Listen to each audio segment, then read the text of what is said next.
Welcome Welcome to Sleepdrunk. to Sleepdrunk, where we do something a little different this time.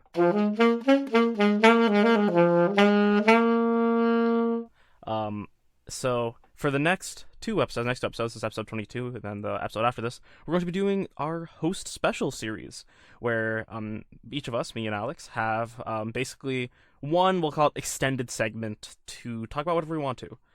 This is because Alex will be traveling, and I might be traveling as well. So we're just going to pre-record this. We're pre-recording this, I think, a couple day after our last release. So for the next 2 weeks, episodes you'll be hearing are pre-recorded. And yeah, Alex, are you ready to hear about my host special, the Alavi special? Let's do it. All right. So I've titled this episode "How to Exist When Your Body Says No: Alavi's Guide to Not Dying." So for some context, I'd say my body is like a good 3 out of 5. Like in terms of just kind of like overall like functioning.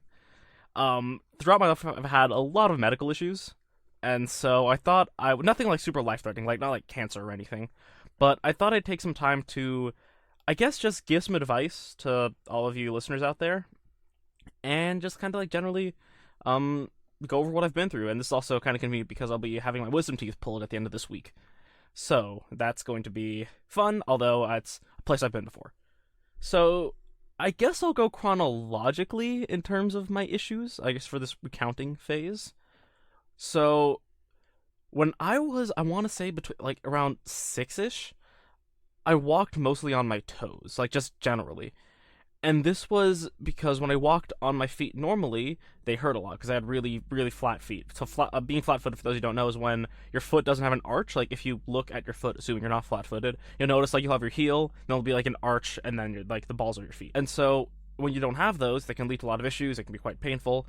And it first manifested when I was living in the States, when like between the ages of like birth to 6 years old.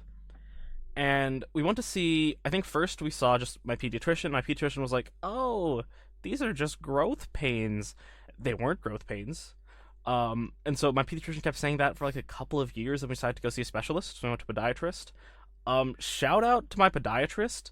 Honestly, like he's great. I'm not gonna hit him by name just because like he's retired and also like privacy. But so we went to a podiatrist, and at the time he said I would need to have 6 surgeries, 3 on each foot, to correct everything. My parents decided to wait because they figured that it might not be that bad. But by the time we moved to Ethiopia, we moved when I was 6, it started getting worse and worse. And by the time I was in 4th grade, like I had trouble just standing. Like I remember, this is a particularly vivid memory for me. When I forgot, I think I was in I want to say 3rd grade. I made a sandwich, okay? I was really proud of this sandwich. It had some, like, bologna in it that had olives in it, had mayonnaise, had butter, had cheese. I toasted it. I was really proud of this sandwich. And so I was walking upstairs to go to, like, my parents had the TV in their room.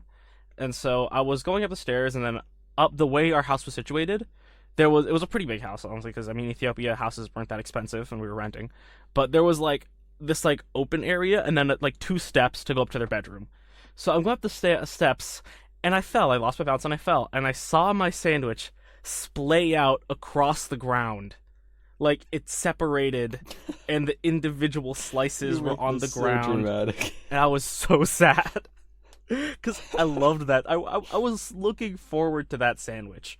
So, that I think was, like, my lowest point, I want to say. But after that, Oh my god. summer after 3rd grade, I went in for surgery. Saw the same podiatrist again, and he said, luckily there had been some advances in the field, and the surgery I had was pretty cutting edge, and so I only needed 4, so 2 on each foot. And normally this would have been conducted like 1 at a time, but since we were living overseas, I had to have them done all at once. So I went under. I got the mask. That was my first time under general anesthesia. So for those who don't know, there's 2 kinds of anesthesia: local and general. General is when they put you under, you're knocked out, and you wake up. Local is when they'll like numb a part of your body or like give you Novocaine, for example.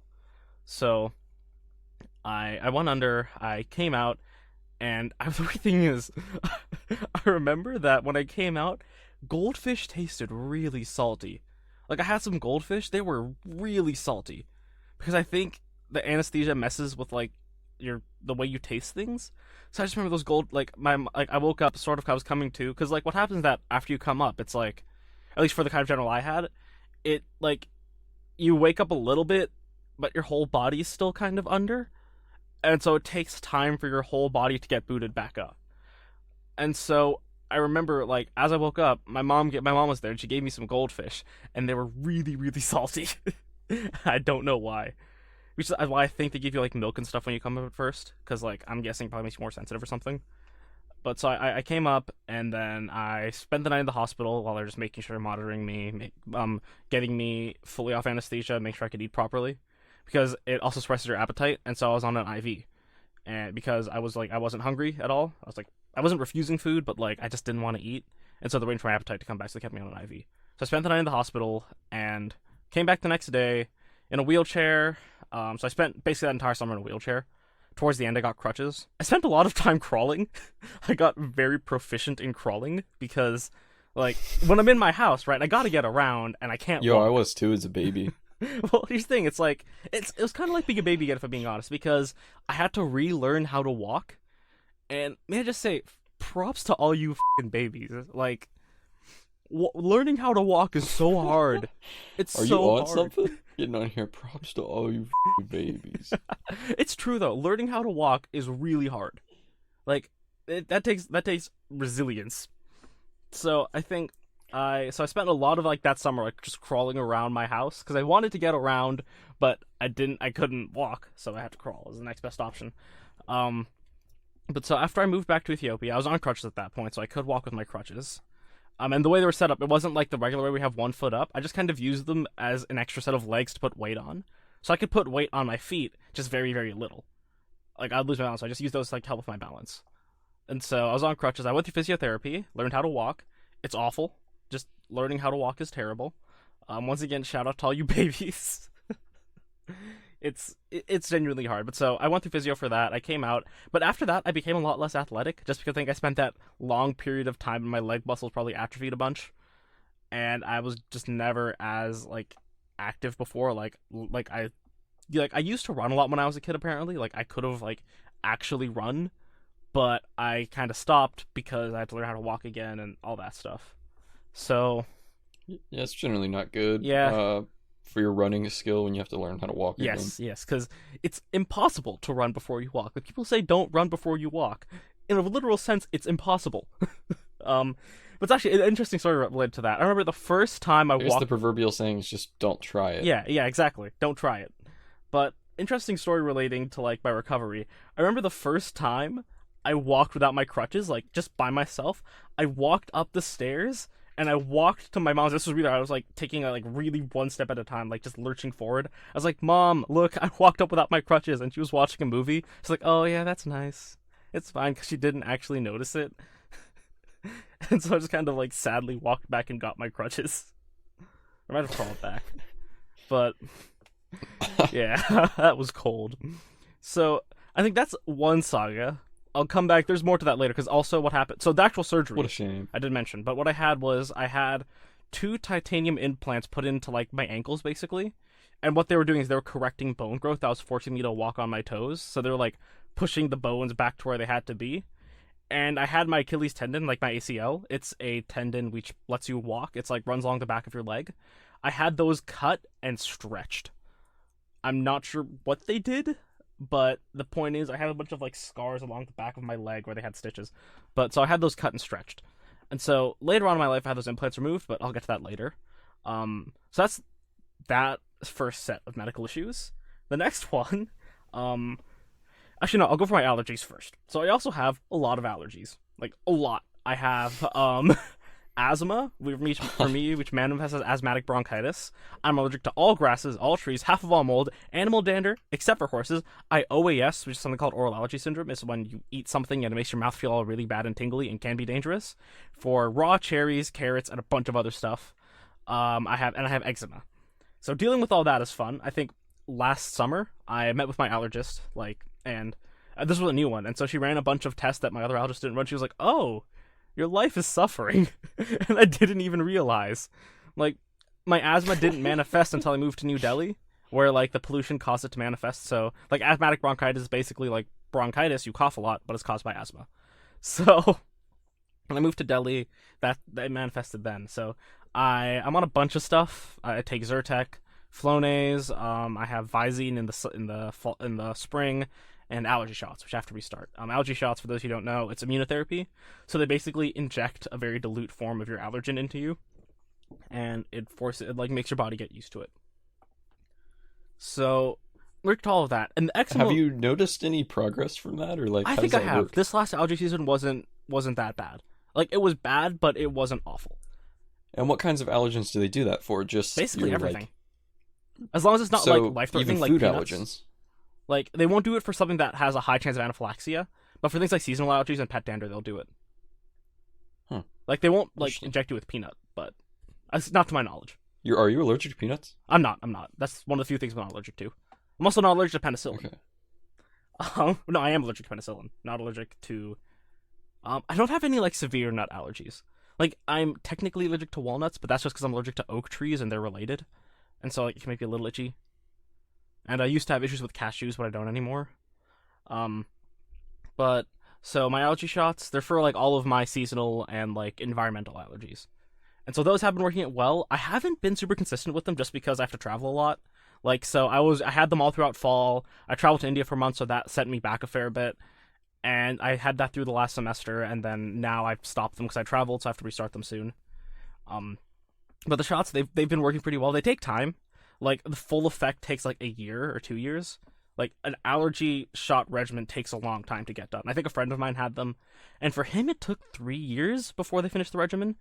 And now he has a dog, and he used to be super, super allergic to dogs. So, I mean, it worked for him. That's good. Yeah, he has a husky. He's really cute. One of the main things I want to highlight here is eczema. For those of you who don't know, eczema is basically like you're gonna look like a rhino because your skin's all nasty in certain spots. And when I was young, I used to have eczema in my ear canal, which sucks. It sucks ass. And that's because it gets really itchy. So I started itching the inside of my ear, sometimes like with Q-tips or whatever. And I think I asked my mom this before recording. For a good 5 years, I had chronic ear infections. They just kind of rotate from one ear to the other, sometimes both. There'd be periods where I didn't have any, but I think it peaked around 2007 towards 2009. And during that time period, I just bounced from one ear to the other. I'd taken all kinds of antibiotics, like I'd taken the strongest thing they could give a child, and they would still come back. And so it came to a point where I think I developed some antibodies because I started just being able to shrug them off. And now whenever I get an ear infection, it'll be like bad, I'll wait a couple of days and just kind of clear out, because you shouldn't do this. If you have an infection, see a doctor. I'm not a doctor, so don't take this as medical advice. Don't take any of this as medical advice. Just disclaimer, I am not a doctor. My uncle is, I'm not. So for me, it came to the point where I could just sort of shrug them off. So like, for example, I got one a couple months ago. I was like, oh, hey, this is familiar. And so I just kind of like figured I'll wait a little bit. If it gets worse, I'll go to the clinic. It didn't get worse. I just shrugged it off. So don't try that. But for me, that sort of works. That might also be my hearing isn't that good. That and being in band. For those of you who are in band, use hearing protection. Like seriously, use hearing protection. I've been playing for 10 years and it has taken a toll. My ears are bad. I forgot to put that on my list of medical issues. Bad ears. But yeah, so I had chronic ear infections for most of my life. They just suck. Ear infections, they're the worst. I think I'm going to put them with like stomach aches as just the worst kind of pain. It's like having like a sore muscle or a headache. It's like different kinds of pain have different, like there's a difference between severity and type of pain in my experience. Like certain severe pains can be bad, but not as inconvenient or unpleasant as mild forms of other pain. Like for example, I just hate having stomach aches. They're just the worst. And so that's why like I always try and keep Pepto in arm's reach, because if I ever get a stomach ache, it's just debilitating for me. Even if it's like a mild one. Whereas like something like a sore muscle, I can just kind of like I can push through that even if it's like really bad. It's a manageable kind of pain. I get that. Yeah. And so I'd put it up there with like, it's not as bad as a stomach ache, but it's pretty bad. Just because like, since like your head is like your sensory hub, Like your nose is there, your eyes are there, your tongue is there, and your ears are there. Feels very close compared to like other kind of stuff. It's like even if it's just a dull ache, it's there. Similar It's to just like bugging you more. yeah, exactly. Similar to like why I also really hate headaches as well. But yeah, so I had those for a while. Moral of the story: really don't use Q-tips to clean your ears. They're not meant for that. They can cause infections because they're not sanitized. People do it anyway. I do it sometimes, but there are specific tools for cleaning your inner ear, and really you should have it done by Can't be someone bothered. else because they can like see. Ideally professional, but you really shouldn't use Q-tips to clean your ears. It's not a good idea. I know everyone does it, but you shouldn't. Let's see. I technically had tuberculosis. Like I turned positive on tests.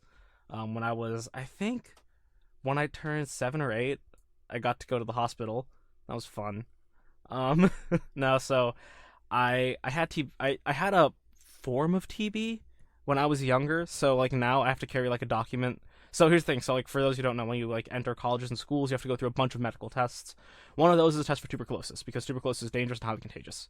But the thing is that once you've had tuberculosis, you'll always turn up positive. Like no matter what, you will turn up positive on a TB test. And so, I have to carry a document that like certifies that yes, I show a positive, but I'm not infection risk. I don't remember that much about it. Apparently, it wasn't that like it wasn't like full on TB. It was just kind of like a mild manifestation. But I had to have chest X-rays and all that, so that's not fun. But I've had it. Let's see, what else have I got? What exactly is tuberculosis again? So it's a chest infection. It's a type of chest infection. At least like really bad coughing, wheezing. It's bad time. It's just like really bad time. Gotcha. We'll put like some kind of link in the show notes for like I don't know, so you can read up more on all the different things I've had. Bad eyesight. I have that, like exceptionally bad eyesight. I think my power is verging around -7. I think. So I'm myopic, meaning I'm nearsighted, and people use the terms wrong all the time. Nearsighted means you can see things close and not far away. Farsighted means you can see things far away but not close. So I am very nearsighted. I think. How do you get that messed up? I mean, it's like in the name. Yeah, I don't get it, but people mess up. Even people with glasses mess it up all the time. I don't know why. But I think my effective range that I can see without glasses is maybe a foot. Like here, let me test. I have a box here. It's a box of Zeiss lens wipes, not sponsored. Let's see. I'm bringing it in. Yeah, just about a foot, maybe 3/4 of a foot. So it's bad. I wear glasses all the time. They're very heavy because I have glass lenses. So, fun fact for everyone who has glasses. For those who don't know, there are 2 kinds of lenses you can get. Either like glass lenses or polycarbonate lenses, so like a type of plastic. Poly lenses are very light, and I was using them for a long time, so I had a very high power, but my glasses were still light. But for the first time, I switched to using real, like, actual glass lenses, and these things are heavy. Like, it's a noticeable weight on your face. It took me a long time to get used to them, but they offer better clarity. Like, things look better if you have glass lenses. Like, things look clearer and sharper. So, if you have a lower power, I definitely recommend glass lenses, but poly isn't that bad, and poly is getting a lot better. So just keep that in mind for any of my near farsighted brethren. Let's see. So I've covered. Yes, but now that he does have heavy glasses, every opportunity he can get, the ring finger is at the bridge of his nose. It's just thing. That's just the most natural way to put like that. It's just the most natural feeling way to push them up. Like it's like I could go in with both hands, grab them by the edges, and push them up, but like that's just so much more work. So just like do the middle finger, look down, press them up, like let a little ray of light glint off your glasses into the camera, say some big statement afterwards. That like I don't know, like just like have your big checkmate whenever that is. So yeah, it's just the natural way to do it for me. Let's see. Let's move on to my second foot surgery. So when I was 16, this was 8 years after my first foot surgery, I had my implants removed. So like I had like my feet were done growing. The implants did their job, and they were sort of like floating around in some foot flesh ether. And so I went in when I was 16. I went under, and it took longer than expected. And initially, my mom was like really freaking out. But at that point, my doctor was getting on in his years, and he was still very skilled, and he's still like super nice, fantastic guy. But he kept talking after he came out. He kept talking about how I had such a hard time finding them, and it was like he kept saying it's like looking for a needle in a haystack. And I mean, the implants were pretty big, but okay. But like he kept saying that, it kept like really freaked my mom out because she was You ever imagining just him, like, lose a poking around huge in my hunk of foot. titanium in someone's foot? What? Sorry, yeah. I said, what? You said something about what? I said, you ever just lose a huge hunk of titanium in someone's foot? I mean, I guess he did. He's getting on his. I think he's retired Needle now. in a haystack. But he was getting on in his years, so that might have been it. But yeah, he was like, "Oh, it's like looking for a needle in a haystack," and that really freaked my mom out, like a lot. Sure it is, there, bud. She just imagined him poking around in my ankle with like a needle, because they use like a little needle. Basically, they had like the implants had a little like docking point, I guess is the right way to put it. So he'd put a needle in, it'd like click in, and then he'd pull out the implants. So we got them both out. I actually still have them. I have them on like a little string, and I intend to keep them as a necklace or something, like make a necklace out of them. They're like 2 little titanium screws, so I still have them. And I'm planning on adding my fifth wisdom tooth to that set because I have 5 wisdom teeth. I found that out a couple of weeks ago, or a couple months ago. I have like on my top right side, I have 2 wisdom teeth, not 1. Normally you have 4, I have 5. So it's a big group. I was told I didn't have any, really? And then I was told that I had 4. Yeah, I mean, they take time to come up. Sometimes, like they're really deep in there. But it's like, why would you tell me that? I mean, they might not have seen them on the X-ray. Maybe they just meant like you don't have to worry about them. No, they. I mean, like I definitely would have had to worry about them because I have a very small mouth. Like I've had to have regular teeth removed as well just to make space. But they told me I did not have wisdom teeth. Huh? And then I'm assuming you did. Yes, definitely. I've already undergone that surgery. Yes. Yeah. You just recently did it, didn't you? No, I'm having it done on Friday. So we're recording on Tuesday. Oh, really? Yes. I think the way I set up, I have one that came out fine, and then it was Michael that had it done. Yeah. Michael had them done over spring break, I think. Michael is my roommate. If you're new to the podcast, he used to be on the show. So yeah, I have for me, I have 2 that are severely impacted. One came out fine, but they're still gonna take it out anyway because like it's clipping onto the side of my cheek and it kind of sucks. And then they have the 2 they have to remove both those, otherwise bad things will happen. So one of mine is basically growing almost sideways. One is just clipping on one of the other teeth. One came out fine, and then there's the 2 that have to be removed. So I'm having all 5 done. So that's gonna be on Friday. That'll be fun. The guy that took mine out was really creepy. That's all I'm gonna say. Yeah. And lastly, I've had 3 ingrown nail surgeries. So ingrown nails are gross, but it's basically when this happens mostly on your big toe. It's when the nail will grow sideways and dig into the skin and like cut it. And so I've had surgery done. It's a very minor. It's like a local anesthesia surgery. Definitely had that before. Never had to do surgery. Yeah, for me it was bad. For me it was pretty bad. Like apparently on one side it was like double. So I had them done on my left foot first. I went into my usual podiatrist before he retired. He took care of them then and there. He was just like, all right, pass me a little curtain, give me a little numbing agent, we'll get this done.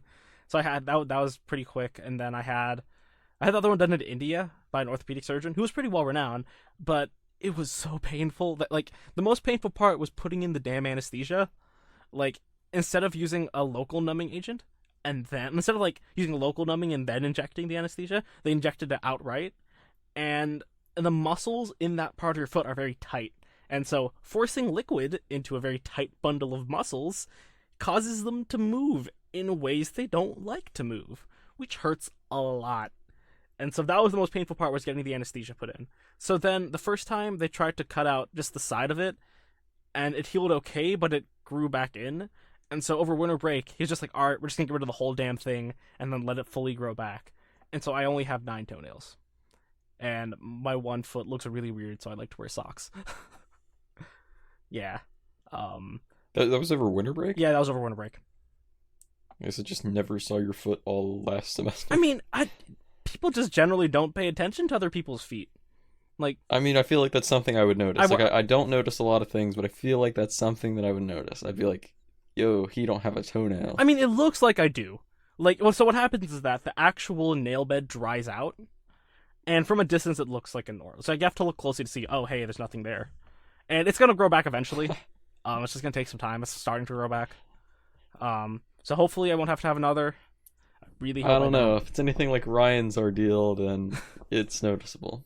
I don't know. I guess, who knows? Maybe you did a good job, or I did a good job. For reference there, one time we were going to the gym, and we get out of the car, or I get out of the car, and then he's still screwing around in there, and I go around to show him something in the trunk, and I'm like, what are you doing? And he's still over, like, getting out of the car on his side, and I started rushing him, and he gets out, and he shuts the door, and somehow manages to shut his middle, like, the very tip of his middle finger, like, the very last digit, in the door on the passenger side of his left hand. Oh, I don't know how he managed that. But yeah, that looked painful. Nail pain is weird, man. Nail pain is weird. I don't like it. And then the nail like turned black, and there was like, that's gross. It looked disgusting. See, it doesn't look like that. that. To show people what was under it, and it was. Here's the thing. So it looks like a normal nail. It's just that like the side of the toe will be like really inflamed and sometimes infected, and so like it doesn't outright look very different. It's just that it's more like a thing you feel. Like you will feel pain in that part of your foot. Why do we have nails? They used their remnants of claws, and they were used for digging by our ancestors, like to dig in dirt and stuff, and like forage. So they're not really. Yeah, useful they're not used. They're not that useful anymore, thanks to technology. I mean, even then, like they have the occasional use, like peeling up stickers and stuff. I mean, and like opening Swiss Army knives, or even then, they're still a pain in the ass to open. And also playing fingerstyle guitar. You need nails to do that. I think maybe we should just invent things that don't require nails, like the Kershaw knife with the spring assist open. Oh, did someone say a Kershaw knife with a safety speed opening? Yes, actually, I did say spring assisted opening. Kershaw, if you want to sponsor us, that'd be super cool. We both use your knives. Actually, I'm using one I got recently. It's I think Kershaw, I want to say Leak, designed by Ken Onion. It's pretty cool. There's a nice opening. Maybe we'll talk more about knives on another episode. But the funny thing is, so before I had my nail removed outright, this is kind of related to knives. I thought I'd try and remove the ingrown nail myself because I've done that before. Like on one of my other toes, it started ingrown. I was like, oh nope, I'm not letting you fucking go, you bastard. So I managed to cut it in such a way it came out and grew out healthy. So I tried that, and I think I would have pulled it off. But after I removed the first part, I was like, if it weren't for those meddling kids. What? If it weren't for those meddling kids? If it weren't for them meddling, like, me messing up. So, I thought I did it correctly, but I thought I missed something, so I went in again, and I accidentally made, like, a little cut, and so that messed up the nail path, and I had to, that was fun. Yeah. Don't try and perform a nail avulsion by yourself, fellas. And ladies, guys, just don't. Nail avulsions are done by professionals for a reason, because they have the tools that are needed to do it, even though they're actually pretty rudimentary tools. It's honestly kind of scary when you think about it, because, like, the nails is such a weird part of your body, because you're not used to feeling, like, pain. It's like, the feeling, it's like, here's an example of, like, what I mean. So, after it was all bandaged up, right, at a certain point, I was supposed to remove the bandage by myself. And this point I was in Bangladesh, like, visiting family. And so I pulled it off. It's just the weirdest feeling sensation, having, like, something pulled off of your nail bed. It's just the weirdest sensation ever. It's really hard to describe. Sounds pretty horrible. It's not even that it's painful. It just feels so weird. It feels really weird. Not pleasant, I'm assuming. Yeah, it's not good. It's not, like, super painful. It just feels so weird. So now that I've gone over my medical history, who knows? Maybe next time if I ever change doctors, I can just reference them this podcast, refer this podcast to them, and then I don't have to deal with giving them my records. But I guess now that I've covered that, I thought I'd give some advice for people who might be going through similar things, like not like necessarily like cancer or like something else super major. Oh, one other thing I forgot to mention: I did have dengue fever when I first moved to India. Before I get into the advice section. Dengue fever is awful. It's so bad. It is one of those tropical mosquito diseases that you hear about all the time. It's when a mean mosquito gives you a little bite because he wants some suck. He wants to give you a bit of blood suck, and it leads to bad things. So for me, this happened on my 17th birthday. I was the day before I was feeling really crappy, and I was super grumpy. My parents wondered why. Started out with just some joint pain and like sternum pain, for lack of a better term. It's like joint pain in your sternum, which is like the place where your rib cage connects. And then the next day, I have an issue with my sternum where it pokes out too far. So the next day, I was running a super high fever. The main thing about the dengue is the fever. So I was running like a nice 109, Right on the threshold of you're about to die. Heated up my whole room. I went to the hospital on my birthday. You ever just become a space heater? No, yes, I legitimately heated my room up. Like, my mom came in at one point to bring me a drink. She felt like a rush of heat. That's how bad it was. So I had a super high fever. So I went to the hospital, and so some of the side effects of dengue are like you get the fever, then you also become really like paranoid and like neurotic. I'm not sure that's the right use of the word neurotic, but like you become super paranoid, super like you freak out a lot. It makes you like really jumpy.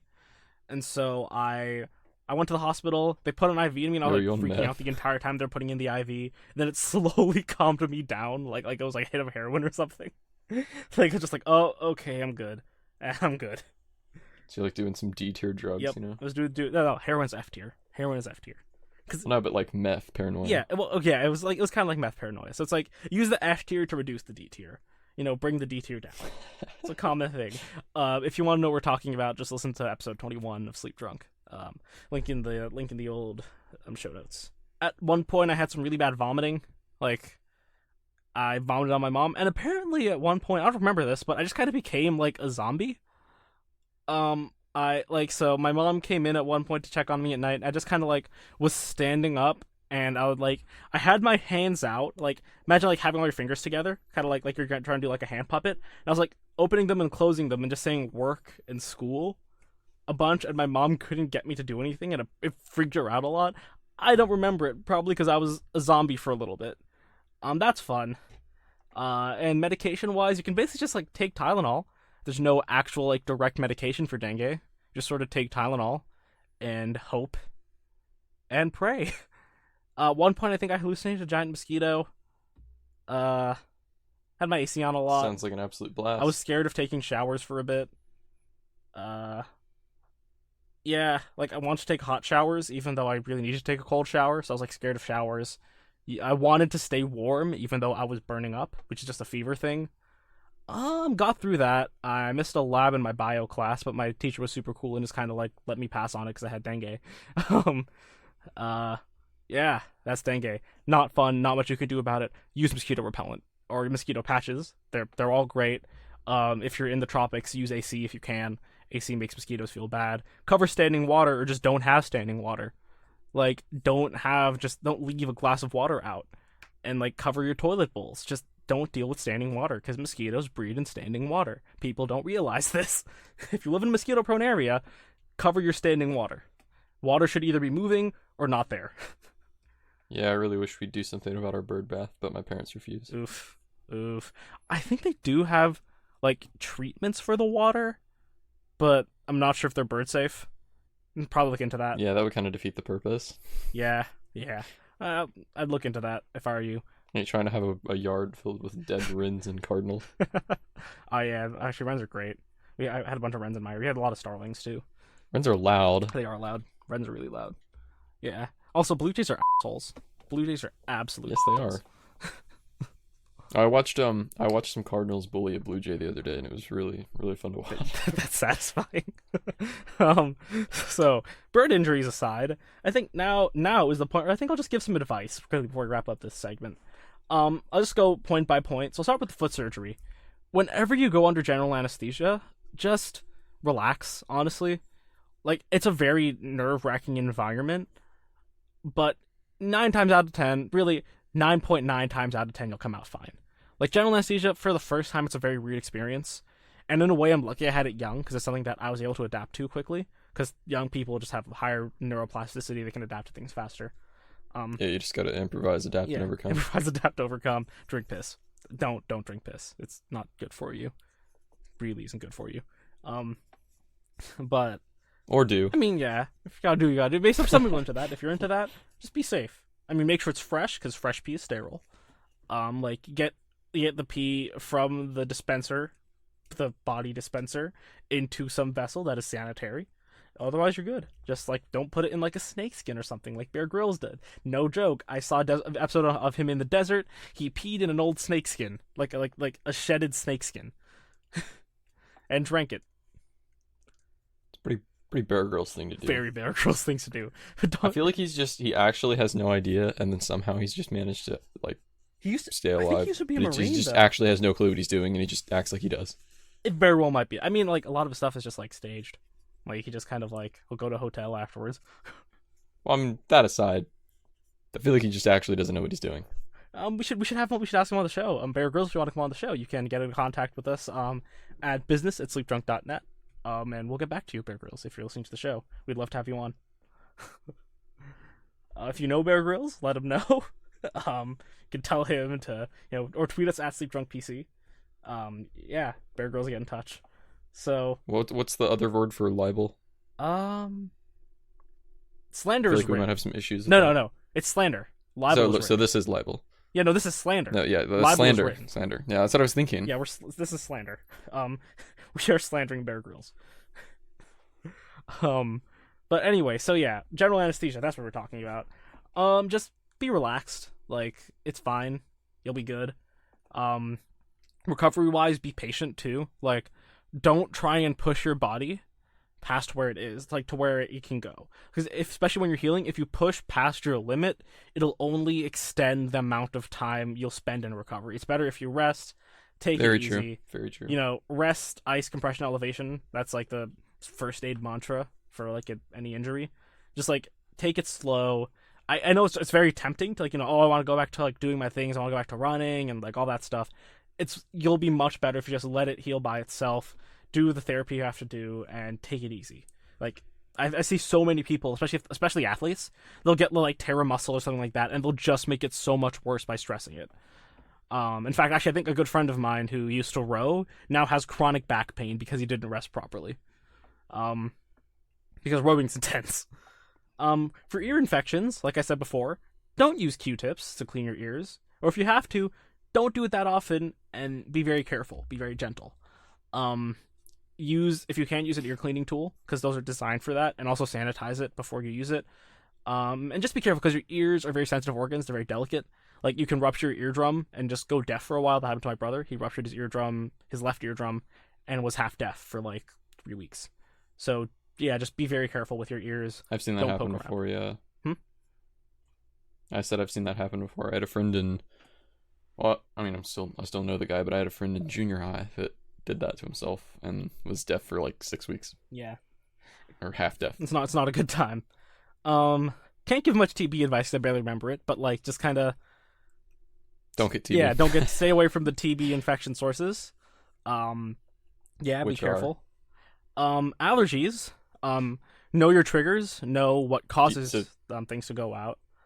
You just don't know what the TB sources are. I think here, let me find out. Okay, give me a second.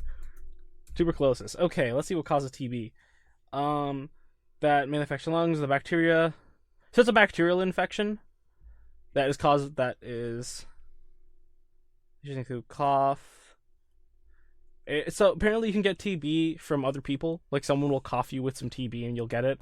So yes, now be paranoid as hell. Ask every single person that coughs ever if they have TB. Yes. And don't believe what they say if they say they don't. And wash. Also, pro tip: if you cough or sneeze, don't cough into your hands. Welcome cough into like your Vale. elbow pit. Like, cough into your arm, not into your hands. Okay, yeah, people that cough into their hands bother me. Yes. What's the point? It's nasty. Because now you're just spreading your cough. Like, it's probably worse if you cough into your hands than just coughing into the air. Yeah, exactly. Because now you're touching things, and like, that's gonna spread stuff. So cough into your arm or like into a tissue or something. Throw away the tissue, or like a handkerchief, and like sanitize it. Wash your hands. Like, just always wash your hands. Just good general health. Why is that not a given? It's like, wash your hands. But also, yeah, cough, sneeze into the arm, not the hand. Especially the hand. Like, especially if it's a sneeze. Like, that's nasty. So for bad eyesight, honestly, this can depend for a lot of people. Like, a good thing is, people have found that. So for a long time, the conventional wisdom was that, if you watch too much TV, your eyes will go bad. But it's not actually that. At least in most cases. In most cases, it's not having enough vitamin D. So it's a vitamin D deficiency. So, I mean, just go outside, honestly. Like, spend some time outside, get some fresh air. Like, you can take vitamin D supplements, but what's the point? Like, the sun is a source of vitamin D. Go outside, come on. Like, shut in. Yeah, just don't be shut in. Shut in. I mean, or at least sit by a window sometimes. I actually think windows filter out the needed rays that create vitamin D production, that stimulate vitamin D production. But yeah, just like there's nothing wrong with glass filters out ultraviolet. Yeah, so. yeah. So get outside, get your fresh air, do some exercise, and that'll Or just like take vitamin supplements. Yeah. As well. Yeah, it can't hurt. I mean, like vitamin supplements are kind of have way too many vitamins. They're really just not bad for you. Yeah. Yeah, but like, how are you gonna take too many vitamins? Be like me and have half the thing gummy vitamins while watching Finding Nemo. Oh my god. I'm still fine. I'm alive. I don't know how. Actually, this related YouTube video. I saw a video about a while ago by a guy called Chubby Emu who makes like ER story videos because he's like a doctor. And I've wondered what his deal is because I've seen those videos before and I don't like. Are they real stories? No, they're real and then stories. he has things on his channel that just stories. completely don't relate at all. Well, no, like the whole idea is he like connects the causality of things. So there was one about this kid who just went hard on some gummy vitamins, and then like all of his bones started breaking because his body, like his kidney switched to like just clearing out everything because there's such a high amount of like ions in his blood. So his kidneys like changed to like just getting rid of stuff.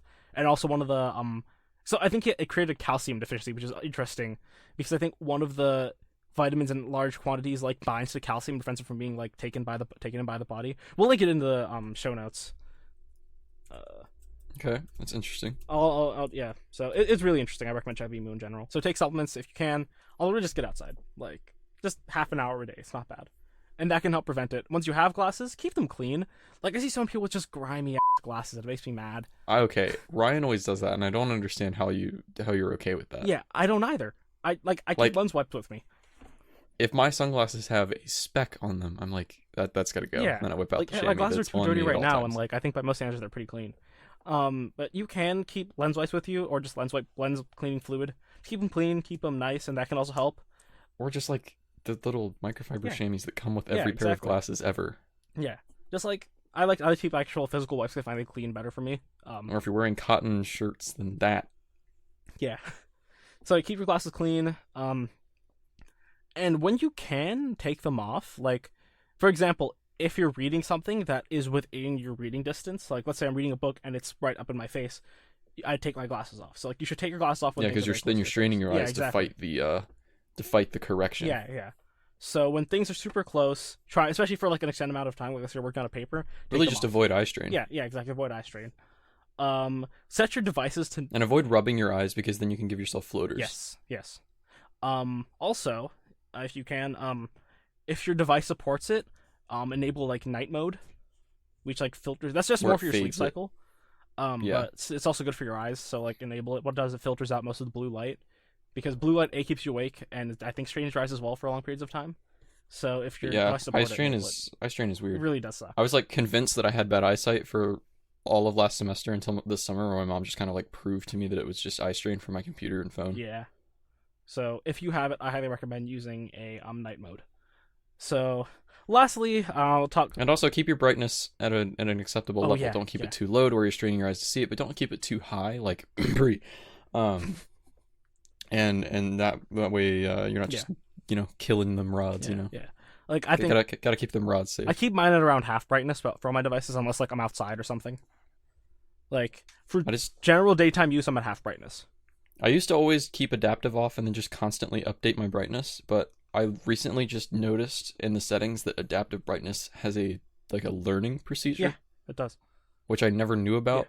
Yeah. But now I have adaptive brightness on and I've kind of taught it where I like it, and it's really nice. See, I guess I'm used to that from my old phone where adaptive brightness was terrible, but on the Pixel series it's really good. So I have adaptive on my phone, but I kind of messed up the learning a little bit a couple of times where I have a wireless charging lamp. Like it's a lamp that is a wireless charger. And so there'd be times where I put it on at night and accidentally turn on the lamp, so it just kind of like flash up the brightness for a second. And so my adaptive still works pretty well, but that's a thing. Be careful if you have wireless charging lamps, I guess. So, one last thing before we wrap up the show. Ingrown nails. The main thing is learn how to cut your nails correctly. Like, I think a lot of people just sort of like go in with like the regular lever clippers. If you can, actually, you should try and learn how to use nail scissors. I've heard they're a lot better. I don't, because like they terrify me. That sounds terrifying. Yeah. Like they're like the little ones like that. Like I just have special toenail clippers, and I hear that you're supposed to, you're not supposed to really curve your toenail. Yeah, you shouldn't. Cut it. You're supposed to keep it fairly flat. Just be straight across the top, if you can. And so that's the thing. So that's really my goal. When you cut your is to keep it toenails, cut them and straight flat as across the possible. top because that'll stop them from ingrowing. Which bothers me because everyone says that, but then toenail clippers always have a little bit of a curve to the blade. Which is What's the point? Which is why people recommend nail scissors because they're straight, or at least special like nippers. You ever just use them nippers? Yeah, nippers. So That's a little close. little bit close. A little bit close. I feel like my boss Also, keep Boss just your kinda feet clean too. whipped out the N-word one day. Oh. Another thing is, keep your feet clean. Like, wash them properly. That way, if you do get an ingrown nail, it can prevent infection. Like, just generally try not to have definitely. nasty feet, because nasty feet are awful nasty. Like, just don't have nasty. I mean, feet. yeah, just like personal hygiene's good, Yeah, you know. Yeah. Come on. Wash them, clean them properly, clean under your nails. But yeah, that's basically my advice. I think that wraps up this Alavi special, the Sleepdrunk Alavi special. I knew you would have no problem filling 50 minutes. Wow. What can I say? It's a talent. So the next part of this host special series will hopefully be out 1 week from when this goes up. Just in case it isn't, because there's a potential recording conflict. There might not be an episode that week, but hopefully there is. Hopefully we work out the recording. And with that being said, thank you for listening to this episode of Sleep Drunk. Remember that the first person to get Song of the Day on any of our social media or via email will get a shout out in the next episode. Song of the Day for episode 21 was Friday by Rebecca Black. And don't forget to share the show. We really appreciate it. Tell your friends, tell your doctor. You can tell them about all my medical conditions. And the Sleep Drunk podcast can be found on any of your favorite podcasting platforms, including Apple Podcasts, Google Podcasts, Google Play, Spotify, Stitcher, YouTube, and more. We'll catch you next week. We will catch you next week.